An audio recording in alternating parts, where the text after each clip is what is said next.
Hi, my name is Nathan, and today we're going to do a comic book review of Eat the Rich, issue number 1, brought to you by RatedComics. Now let's get to it.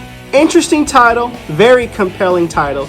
We begin this issue with Joey's nervousness on this road trip to meet her boyfriend's affluent parents, Astor. The dialogue here sets up her meeting with his parents and childhood friends in Crestfall Bluffs. And Joey is coming off as endearing and extremely relatable with her apprehensiveness, if you will. As Astor is telling Joey about his best friend Bumper, who he used to hang out with every summer, something overtakes him. He has to abruptly pull over. His girlfriend Joey is already nervous to begin with, and now she has to add this to all her emotions. Concerned, Joey asks what's wrong, and Astor tells her that he hasn't seen Bumper since he quit drinking. I haven't seen any of my friends since I quit drinking. He hasn't been to Crestfall Bluff function sober since he was 12. That's heavy, bro, and what a confession that he, spills on to Joey. He doubts himself because how is he supposed to go through with this vacation without drinking, meeting all of his old school buddies? I hear you, bro, because me, for myself, I'm not a one-drink kind of person myself. Joey comforts her man and reassures him that he can do this, and if he can go through finals without drinking, this will just be cake. Recognizing that her boyfriend's a stress case at this point, Joey knows she has to keep it together. You go, girl. Foreshadowing, anyone? A car pulls up to this beautiful and eerily desolate mansion on the beach. It's not easy to make any beach house eerie. At the same time, maybe it is. Just saying, it's Astor's parents and they introduce themselves to Joey. Nervousness must be kicking in on autopilot for Joey, and it's dripping out of her pores. The vibe isn't right, and we know how intuitive women are. Joey tells one of the servants that they don't have to grab her backpack, but the servant's eyes go wide, and this woman get all creepy and tells Joey, "No, you just leave this. Don't interfere." I think I would call that creepy Karen servant. As anything horror, once you build the tension, you got to calm it down with the house tour and try to sneak in a little bit of creepy in plain sight. To me, this comic book comes off as the Cruel Intention movie in the 90s and Jordan Peele's movie Get Out mixed together. I love how the light shows in the illustration along with the dark. It's unsettling shadows in the home as a way to highlight that something is off and eerie about this place without explicitly saying so. What also makes Joey endearing to me is she clearly says that she is nervous at the same time, trying to blend in with the Astor's wealthy 1% parents, and her mannerisms is something I totally can relate to.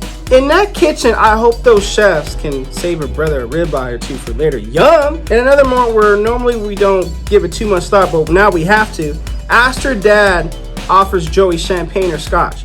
Astor tells his dad that Joey isn't that kind of girl.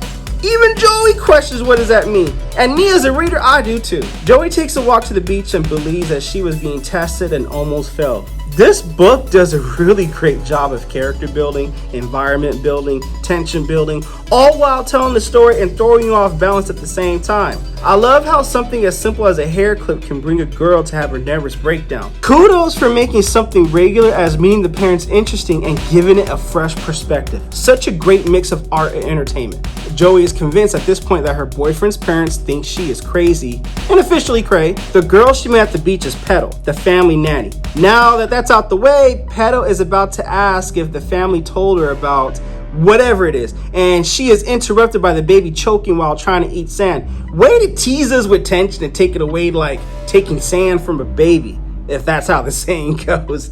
I'm just kidding. I love how even a simple gesture is offering to help the nanny out with the baby can come off as offensive and intrusive if you may. It's clear by the nanny's demeanor she is not feeling it.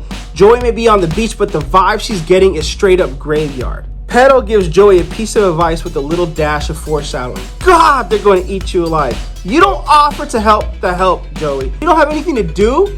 By you not allowing us to do our job, you're taking away our livelihood, so to speak. Don't mess with my money, girl. This puts Joey in tears. Never is doing the right thing made easy. It's so conflicting at the same time. Wow. This book definitely mixes brilliant character writing commentary, and it takes up almost cliche premise and makes it authentically frightening. And interesting, I may add. Later on, as Joey and Astor are getting ready for the party, Astor asks Joey how the beach was. Naturally, Joey tells her boyfriend about her meeting with Petal, the nanny at the beach. Astor scolds Joey about not talking to the help, and it's the only way you're going to survive this summer. Once again, eerie and foreshadowing. With a whole lot of intrigue, Astor snaps back and calms down, if you will. This is a smart and cunning read, I'm just saying. The party begins, and these two lovebirds make their entrance. Joey notices that everyone is dressed very similarly, if not the same. She's the only different one in this party. Naturally, she questions if there was a dress code that she overlooked. We get to meet Bump, and of course, he has to greet his boy with some adult beverages for old time's sake. Turns out Bumper is not just a lobbyist for TurboTax, he's also a DJ as well, and that's pretty cool. But it doesn't help for a brother who plans on staying dry if you get the meaning. I guess tradition at these parties is people get roasted at these parties, but it seems to be in an eerie and uncomfortable way. It's not the rich that get roasted by the rich. The rich roast the retired help. But to those high net worth individuals, it's just a normal thing for them. Joey is so out of place, and I'm not complaining about it. This issue may sit next to impossible to put down. I'll leave it up to you guys to read the roast, if you will. It's pretty savage and off-putting. Once again, not going to complain because this book is a perfect 10 out of 10 in my opinion. Let's go on. What's interesting is every time Bumper makes a joke about a man in the crowd, they leave. Wow, the high net worth people just laugh about it. But in a strange twist of events, after Bumper is done with his roasting, he greets his buddy Astor and looks to get him an iced tea. He leans over to Joey and tells her, "You should get out of here." It's almost as if he didn't enjoy doing the roasting himself while on stage. WTF is going on here? This book starts off with Joey and her boyfriend worrying about meeting his parents. But then as she meets the parents, they create an eerie and suspicious vibe.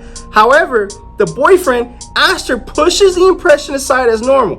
Clearly, the eerie just keeps building up in here, especially when the crowd of rich people suspiciously compliment her dress and for marching to her own beat as the background goes dark, once again hinting that something is just not right. As always, I got to leave a little meat on the bone for you guys if you decide to get a copy of this issue. Link in description, by the way. This issue is a horror series, and we know something more will happen. However, what is really happening is left unknown until the final few pages of this book. The final few pages of this book and the review is well worth the price of this issue. And the disturbing cliffhanger just begs for the next issue. I'll give you a hint. It has something to do with one of the people that got roasted at the party by Bumper. Gosh, I feel terrible for Joey for having to witness what she witnessed in the way that she is paralyzed in fear. She knows she has to run, and the tears down her eyes show the desperation of her wanting to run, but can't because she is so paralyzed in her own fear. This is creating a compelling story that will leave you on the edge of your seat or wherever you're reading this comic at, and you will beg for more. With that being said, Eat the Rich, issue number 1. What'd you think of the comic book? Comment below, let me know. And if you like the content we're throwing up, along with cool comic book reviews, comic book related content with the occasional comic book review, you know what to do.